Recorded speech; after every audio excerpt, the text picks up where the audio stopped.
মানে এতগুলা মানুষ আমি দেখতে পেয়েছি, এজন্য আমি খুবই আনন্দিত। আর আজকে মূলত আমার একটা নাটকের প্রমোশনের কাজে এটা হচ্ছে প্রস্তুতি নেওয়া হয়েছে। আমার কো আর্টিস্ট আছেন তারেক এনাম খান স্যার, আর হচ্ছে আমি। এটা মূলত বাবা মেয়ের একটা গল্প। আমি বলতে পারি যে এটা আমার ড্রিম প্রজেক্ট, কারণ বাবাদেরকে উৎসর্গ করে কাজটা করা হয়েছে। সো আপনারা কাজটা দেখলে অবশ্যই সবাই রিলেট করতে পারবেন, কারণ এখানে অনেকেই আছেন বাবা, আবার অনেকেই আছেন ভবিষ্যতে বাবা হবেন। সো বাবাদের জার্নিটা অবশ্যই আপনারা অনেক বেশি রিলেট করতে পারবেন। সুতরাং আপনাদের সবার কাজটা দেখা উচিত, এবং আমি এতটুকু বলতে পারি সবার চোখে পানি আসবে কাজটা দেখে। জার্নিটা কেমন ছিল? নাটক করেছেন, সিনেমার জার্নিটা কেমন ছিল আপনার? এটা সিনেমা না, এটাও নাটক।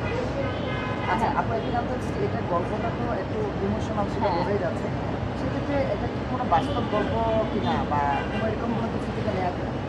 এইটা বাস্তব গল্প বলতে এটা প্রত্যেকটা বাবার গল্প, বাবাদের লাইফের গল্প, বাবাদের লাইফের যে স্ট্রাগল, সেই স্ট্রাগলের গল্প। এবং শুধুমাত্র স্ট্রাগল না, এখানে বাবাদের অনেক ছোটোখাটো অনেক ভালো লাগা থাকে, অনেক শখ থাকে, যে শখগুলো আসলে সবসময় প্রকাশ করে না বাবারা।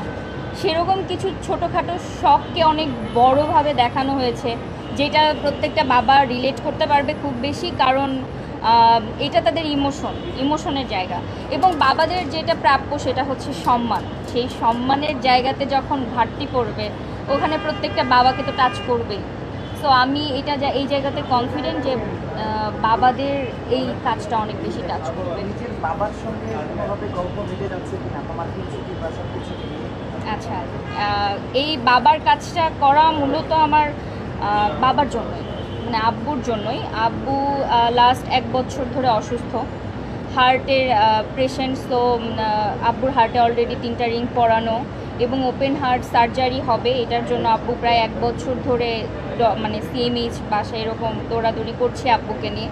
সো ফাইনালি আমার মাথায় আসলো যে আমি কেননা যেহেতু কাজ করছি, আব্বুকে আমি একটা কাজ উপহার দিই, বাবার স্ট্রাগল নিয়ে আমি একটা গল্প মানুষকে দেখাই, যে সেই জায়গা থেকেই কাজটা করা। এখানে আমার বাবা, শুধু আমার বাবা না, প্রত্যেকটা বাবার সাথে এই গল্প এই জন্য রিলেট করবে, কারণ এখানে যেই জিনিসগুলো দেখানো হয়েছে সেইগুলো আমার বাস্তব জীবনের অনেক অভিজ্ঞতা থেকে নেওয়া, প্রত্যেকের বাস্তব জীবনের অভিজ্ঞতা থেকে নেওয়া। এবং এই কাজটার যে গল্পটা, এই গল্পটা মূলত ভেবেছেন আমাদের আর্থিক সচিব ভাইয়া, এবং খুব ইউনিক একটা আইডিয়া। গল্প তো এখন রিভিল করা যাবে না, 15 তারিখ কাজটা আসবে, সো কাজটা দেখতে হবে। এতটুকু। গল্পের নাম কি? বাবার শেষ দিন। যেখানে বাবার শেষ দিন কেন, মানে এটা তো অন্য নামও হতে পারে, এই নামটা আসার কারণ কি? এইটা বলা যাবে না, এটাই টেস্ট। বাবার শেষ দিন কেন, এটা জানতে হলে আপনাদের নাটকটা দেখতে হবে। এই বাবার শেষ দিন, এই শেষ দিন, এই কথাটার মধ্যে অনেক অনেক অনেক কিছু লুকিয়ে আছে। অনেকেরই তো হচ্ছে বাবা মা আছে, অনেক সন্তানের ক্ষেত্রেই দেখা যায় যে তারা তাদের বাবাকে সম্মান করে না, মাকে সম্মান করে না, তাদেরকে আঘাত দিয়ে কথা বলে। তাদের উদ্দেশ্যে কী বলতে চায় যে অ্যাজ এ আর্টিস্ট, আমি তো বাবাদের সম্মান জানানোর জন্য প্রত্যেকটা বাবার উদ্দেশ্যেই কাজটা উৎসর্গ করেছি। আমি এতটুকু বলতে চাই ওইসব সন্তানদের উদ্দেশ্যে যারা বাবা মাকে সম্মান করে না, যাদের শেষ বয়সে বাবা মার অবস্থান হয় বৃদ্ধাশ্রমে, যেসব সন্তানের বাবা মার শেষ আশ্রয় হয় রাস্তার ফুটপাতে, সেই সব সন্তানদের এই কাজটা দেখা উচিত।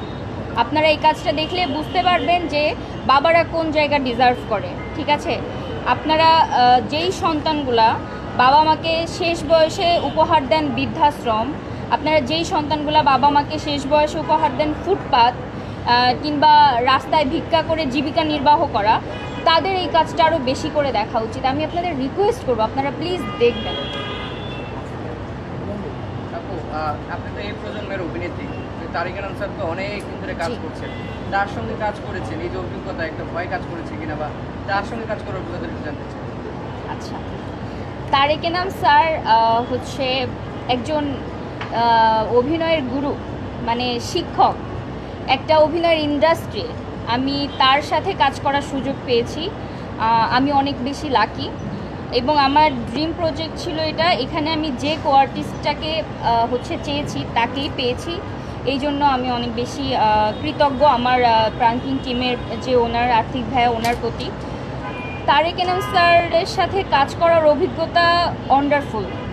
উনি এমন অমায়িক একজন মানুষ, আসলে যত সিনিয়র মানুষদের সাথে কাজ করা যায় তত বোঝা যায় যে ওনারা অভিনয়টাকে আসলে কিভাবে দেখেন। ওনাদের কাছে অভিনয়টা একটা কি বলে এটাকে, ধ্যান জ্ঞান এরকম একটা জায়গা।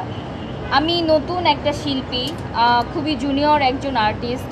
আমার সাথে যখন উনি কাজ করেছেন, আমি সেটে যাওয়ার আগে ভাবছিলাম যে আসলে কিভাবে কাজ করব, স্ক্রিন শেয়ার করব ফার্স্ট টাইম, আমার নার্ভাসনেস কাজ করবে কিনা, আমার অ্যাক্টিংয়ে ভাটা পড়বে কিনা। বাট উনি আমাকে এত হেল্প করেছেন একদম ফার্স্ট সিন থেকে। আমার কাছে মনে হচ্ছে আমি আমার বাবার সাথেই অ্যাক্টিং করছি।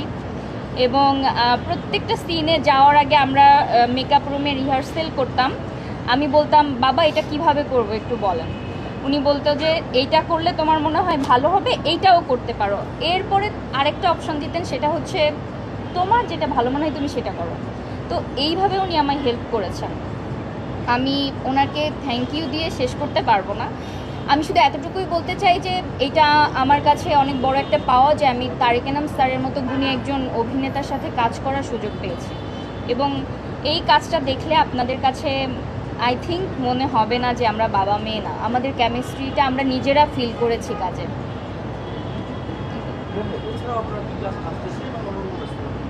আচ্ছা,